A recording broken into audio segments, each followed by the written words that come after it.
Next conversation today is with Phil Weiser. Last night he won the Democratic nomination for Colorado governor. Congratulations. Thank you, Kyle. So most candidates will tell you, well, I thought I was going to win all along or whatever else. You were down like 25, 30 points. Like you were a big underdog at the beginning of this race. So in all seriousness, like at what point did you think that the race truly was within reach for you and your team? I will say, people can go back to the first interview I did right when I announced, and they can look at the closing argument I did with you just the other day, and my message stayed pretty much identical. We had a vision of how this campaign would go. We had a message, and we executed on it. Now, that started before I knew Michael Bennet was running. I always believed that voters would get to focus on the race, and Colorado voters voting this primary were going to make an informed decision. And my belief was when they made that informed decision, it was going to be good for us. There's obviously not a ton of polling out there, but some of the polling we've seen, people who knew both me and Michael Bennet were going 2-1 for us. We're starting to look at the areas that we won, Denver, La Plata County. We won certain places clearly and convincingly, in part because I think I got to know the voters there more. So my hypothesis was, if the people of Colorado could get to know me better, I had a chance to win this race. And it wasn't one moment where I'm like, okay, we got it now. It was more like this kept building, block after block after block. And that's my biggest message about this campaign. It's hard work. It's putting in the work. And the way we did it is something I'm really proud of because I think it shows what a winning campaign should look like. So you obviously have a general election ahead, but the fact is Colorado Republicans have elected one governor in the last 55 years, so it's highly likely that you'll be Colorado's next governor. Knowing that, what is your message to all the Democrats who didn't vote for you last night, the unaffiliated who didn't vote for you last night, and the Republicans who couldn't vote for you last night? Let me start with the Republicans who couldn't vote for me. Matt Scher, I think I mentioned this at the 9 News debate you moderated, is an Eagle County commissioner. And the way he decided to endorse me over Michael Bennet, he reached out to his Republican county commissioner colleagues and asked them, I know you can't vote in this primary, but you know likely whoever wins is our governor. Who do you want? And they said they want me, Phil Weiser, because what they know about me is my commitment is to showing up everywhere, listening to everyone, and working together. There are people in rural Colorado. I got a text today from someone from Kit Carson, Colorado, who said, I'm really excited to have a governor who's shown up in my community, is listening to me, and is working on my issues. That's my message for Republicans, whether you're rural or urban. I'm going to show up for you. I'm going to listen to you. And for those who voted for Michael Bennet, what I want them to know is we need you. This is a team effort. We got a lot of work to do, and I believe we'll do it as a team. So, Republican primary for governor right now is too close to call. Does it matter who Republicans nominate? I want to ask you this for this reason. You're a Democrat about to run a race against Republican, but do you think Colorado would be better served if it had a more functional and competitive Republican Party? My background is in antitrust law. I believe in competition. Competition makes us stronger. It's not healthy for any state to have one party who's dominant because another party is dysfunctional. And to that end, if the Republicans aren't putting forward functional Republican candidates, it makes my job harder because I've got to look harder for that counter argument. I think I might have mentioned this at some point to you because it's so top of mind. Roy Romer, honorary chair of our campaign, has this great teaching, all truth is partial. You may think you're seeing the whole truth, but you're kidding yourself. No one sees the whole truth. So I want to make sure I'm in relationship, I'm in dialogue with Republicans. Cleve Simpson, the minority leader in the Senate, is someone I've got deep respect for. I'm going to make a commitment. Now, if the people of Colorado get to see that debate, it's better. But if one party, like the Republican Party right now, is unable to be organized, unable to be funded, obviously it makes it harder, and I think we're all worse off for that. You won convincingly last night. Milat Kiros won convincingly last night. You share some views, you disagree on other things. Do you see a through line between the two races? I want people to think about the following idea, and I have not followed her race closely enough to know how much it maps, but I think it's an idea that's underappreciated. People want to know that you're fighting for them. People want to know they can trust you, that you're authentic.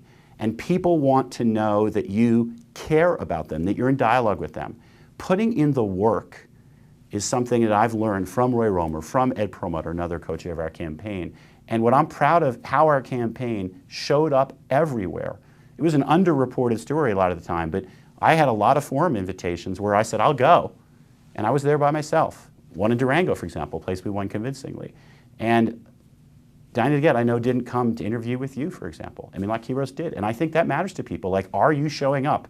Do people feel like, okay, you're answering the questions, I see you, I hear you, that's good. If elected officials don't show up, they don't answer the questions, I think it hurts them. I think that's part of what hurt Michael Bennett's campaign, is people thought he wasn't showing up. He thought he might have been just automatic. And my message is nothing's automatic in politics or in life.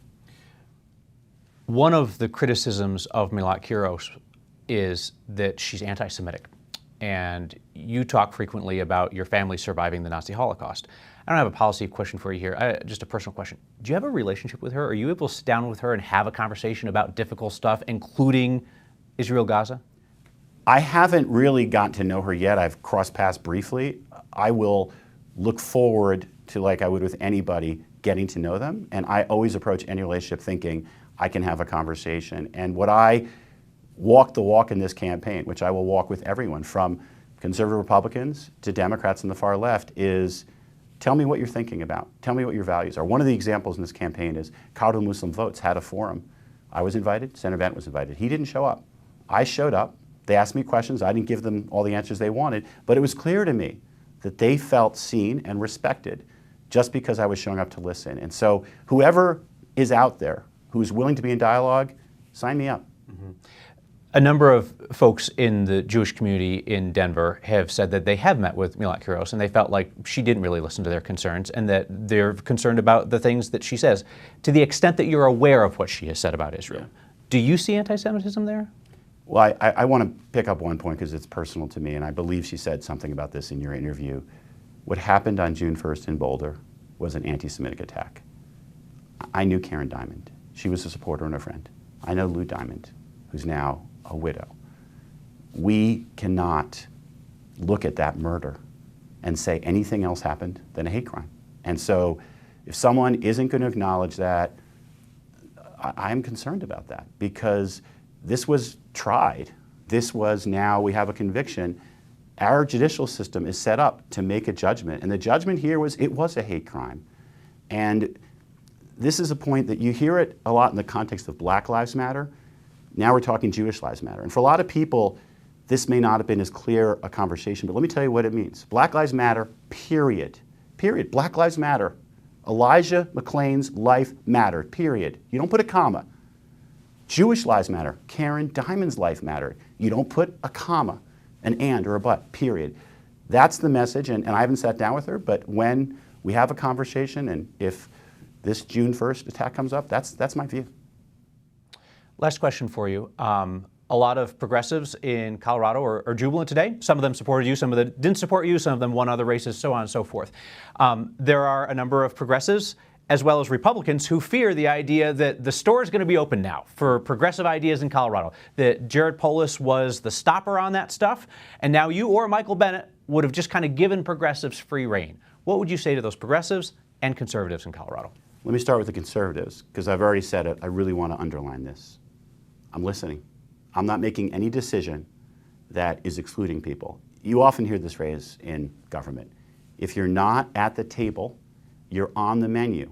And I've heard from folks, take for example our native tribes in Colorado, that a piece of public policy that affects the tribes gets enacted and no one invited them to the table to listen to them. Now, given my feeling about tribes and about how we've treated them historically, for me that's nails on a chalkboard.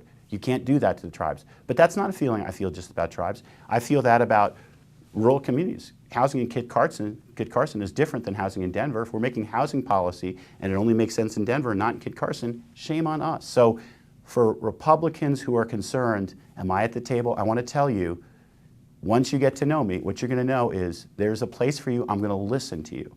And one of the mistakes that happens in politics sometimes is people position these issues as absolute polarities, when a lot of times there's lots of shades of gray, or there are third options that both sides can say, you know what, I could live with that. So I believe in dialogue. Conservatives are at the table. As for progressives, I understand some of your values. And part of what was so frustrating for them with Governor Polis is they felt shut out. They felt like there was no conversation. And so when a progressive says, I'm concerned about an Uber driver engaging in sexual assault, my answer isn't going to be wait to see if I veto the bill. It's going to be, hey, let's talk about it. Let's figure out a solution. Phil Weiser, thanks for your time. Appreciate it very much. Congratulations again. Appreciate it.